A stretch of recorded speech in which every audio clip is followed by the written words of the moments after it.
Turn of Virgil Ortiz. It's been a while, man. It's been a while. What do you expect to see out of Virgil? You know what? Just listening to him now, he sounds hungry. He sounds. I told him if he misses these press conferences and he misses being in the ring, and he's like, man, I cannot wait. So I believe him. I believe he's ready. I believe he's gonna start right where he ended up. And that was knocking out people. One thing about Virgil is that when he has you hurt, he finishes you, and that's the mark of a true champion. Depending on how he looks on Saturday, how quickly do you want to see him in like a title fight? And sure. Obviously, two guys have titles. It's Jermell and Zoo, but I don't know. How quickly can we get one of those guys in the ring with Virgil? It all depends on the landscape. It all depends. Look, Virgil will fight anybody.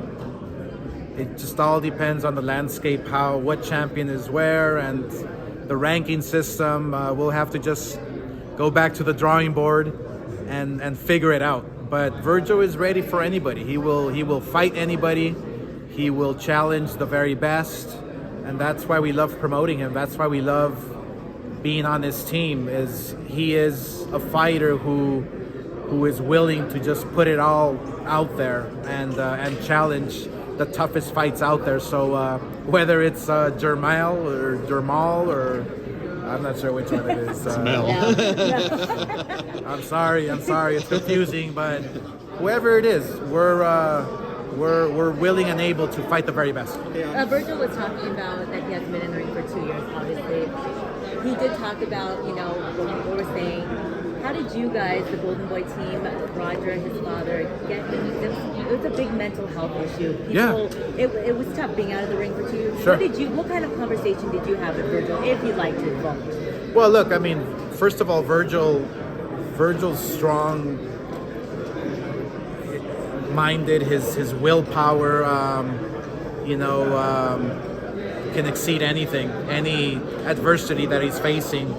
I strongly feel that, yes, it might have been tough for him to stay out of the ring, not doing what you love doing, and that's, fighting and being in the ring and performing. I can't imagine. But, I think that, we feel that Virgil is gonna start right where he left off. He's that strong mentally. So, yes, I'm sure it was difficult, but good thing he had his team around him, like his father, his manager, now Robert Garcia in his corner. I'm excited, just like the whole world is excited to watch, somebody who has knocked out everybody. It's unbelievable. It really is. It's not tough.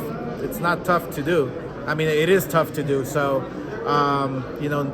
will it be 20 on Saturday night?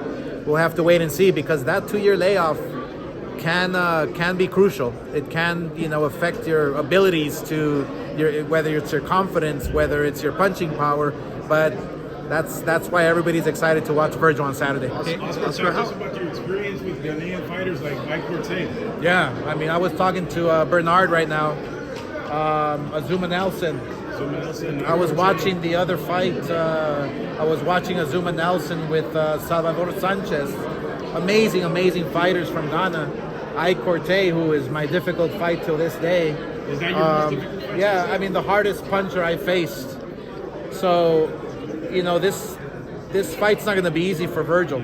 It's not going to be easy. He's not going to go anywhere. His opponent is right there. Is strong. Is powerful. This is a hell of a comeback fight for Virgil, and we'll have to wait and see what happens. Ghana, they have strong will. What do you think it's going to take to penetrate that will? You've done it before. You broke his will in the last round. What's he going to have to do to break his will? Yeah, he has to do what Virgil has to do, and that's pressure. I think Virgil is the best at finishing you off. If he has you hurt, he will finish you. So I think once Virgil warms up and gets into his rhythm, I think we're gonna see the old Virgil from back in the day. Hey, Oscar, Oscar, you know, what's we're your looking for- thoughts on the whole Ryan Garcia versus Devin Haney negotiations? Is it getting closer, or just kind of how's it looking just for the fight? Well, I have instructions from Ryan Garcia personally that he wants Devin Haney. I think that fight is a spectacular, and it'll be a special fight. I think Devin Haney right now is on top of his game. He looks spectacular against Prograis. He proved that he's one of the best at 140 pounds because the weight class is stacked with a lot of talent at 140. So I think Ryan Garcia versus Haney, that's the fight to make. I've already talked to his people, to Haney's people, and we're gonna get this done. Hopefully sooner than later. Is it the Was fact that that? hard to get? I was going to ask, because of A side, B side. Ryan did tremendous pay-per-views with Tank, and Floyd mentioned 3 guys: Canelo, Ryan, Tank are the biggest stars actively right now. Does that mean Devin would have to, B side or concede to? I guess. Well, Ryan? look, I think this whole A side, B side nonsense is about to stop in 2024. I think when you take a look at fighters and their abilities to sell tickets, their abilities to be world champions and fight and really get the fans engaged, I think that's what matters the most. But the A side, the B side, who sold more pay-per-views, who didn't, I mean, it's always controversial. It's always a debate.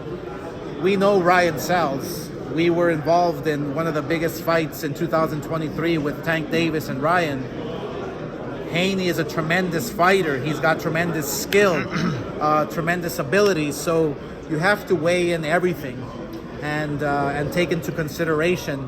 But the one thing we do and we can do is be fair to the fighters in what they deserve, and fair to the fighters in what their market value is.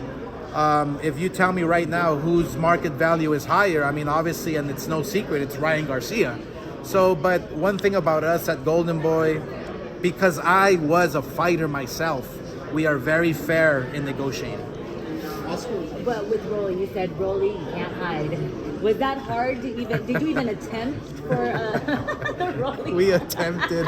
I mean, we attempted and attempted and attempted. It's, I have no idea, the whole politics behind Rolly's not fighting for a while and still becoming a world champion. It just doesn't make sense to me. And I like Rolly's.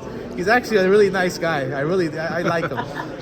He's a self-proclaimed fighter promoter. And I think that, look, it's fair for me to say that every fighter who works hard, every fighter who steps inside the ring and works themselves up the rankings deserves a title shot, and accordingly. And Rolly's not fighting for a while. Rolly's, whether he was a champion in recess, whether he was retired, who knows, then on to the next. So what we want to make sure that people know is these fighters up here on the podium, on the dais here, are coming after everybody at 140, no matter who it is. And so, including Virgil Ortiz, he's coming after everybody at 154. And that's what 2024 is all about, making sure that we make the best fights happen.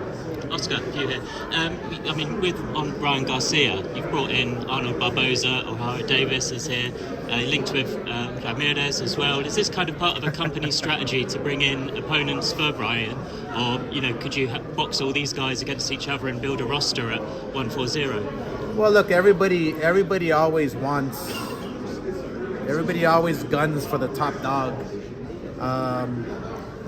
the money maker, the most popular fighter on the planet, and that is Ryan Garcia, and he's at 140 pounds. Everybody wants to fight him. Everybody wants to crack at him. That's how special he is, and so we strongly feel that this division at 140 is the most stacked division in boxing today, and so every fighter wants to be with us at Golden Boy, whether it's at 140 or 147. So look, we're just gonna do what's best for every fighter. We're gonna do what's best for the sport and just make the best fights happen. To get a shot at Ryan, would Arnold and O'Hara need to fight each other, or are they ready for Ryan, this year? Yeah, it all depends. It all depends. Look, Ryan, and when you're on top of the food chain, so to speak, you deserve to fight the very best next in line. In terms of popularity, in terms of skill, in terms of record, Ryan wants to fight the very best, and so it all depends how the landscape folds out. I mean, I strongly feel that if it's Barboza having a spectacular win on Saturday night, or O'Hara Davies making a tremendous statement, you never know when Ryan Garcia is going to say, "Hey, I want to fight that guy." So we have to be ready. Whatever the fighters say, we do.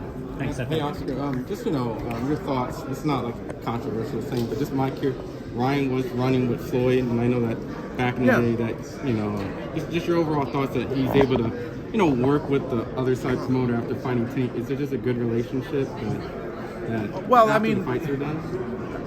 First of all, if Floyd Mayweather Jr. is actively promoting and is still a promoter, which I'm not sure because Al Heyman doesn't have dates until March, so I don't know what Floyd Mayweather Jr. is doing in the meantime. But look, back in the day, in my book, that was conflict of interest. Back in my day, that was, we might put you on notice because promoters are talking to our fighters or poaching. But I don't think that's the case. I think that it's great that Ryan and Floyd are running together because he can soak up all the knowledge from Floyd. A young kid who can be amongst greats is always a positive for me. Oscar, last one. We saw Eddie Hearn at the Golden Boy headquarters about a month ago, if I'm not mistaken. Okay. Came to visit. He went to visit. Did you get to talk to him? Did you see, what was? I unfortunately was not in my office that day, but yeah, he wanted to go and check out the headquarters and and obviously discuss a few fights with Eric Gomez. I believe he was there, but look. We want to work with everyone. That's the bottom line. I moved here to Vegas. Bob Arum lives like down the street. I'm gonna go and have a cup of coffee with him or something, or smoke a blunt. I don't know. It's Vegas. Didn't expect that one, Oscar. How positive are you with the 2024? You repeated since last year. We saw it. Working with PBC, Al Heyman. How positive are you? We could probably get all the promoters working together, Sure. getting those big fights. Like you said, we need to stop the A side and B side. Well, look, the future starts now. It starts today. And 2024, every promoter out there must understand, in order to continue to grow the sport, we must come together and give the fight fans the best fights possible. That's the bottom line. Look, Virgil Ortiz is just coming back, fighting a tough kid.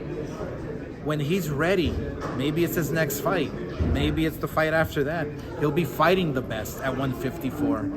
All the fighters at 140, Barboza and O'Hara and Ryan, and we want to fight the best against the best.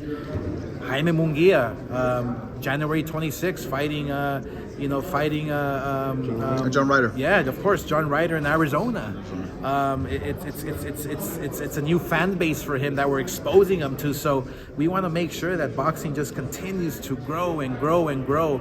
But the only way it grows is by making the best fights happen. Thank you, Oscar. Thanks, Oscar.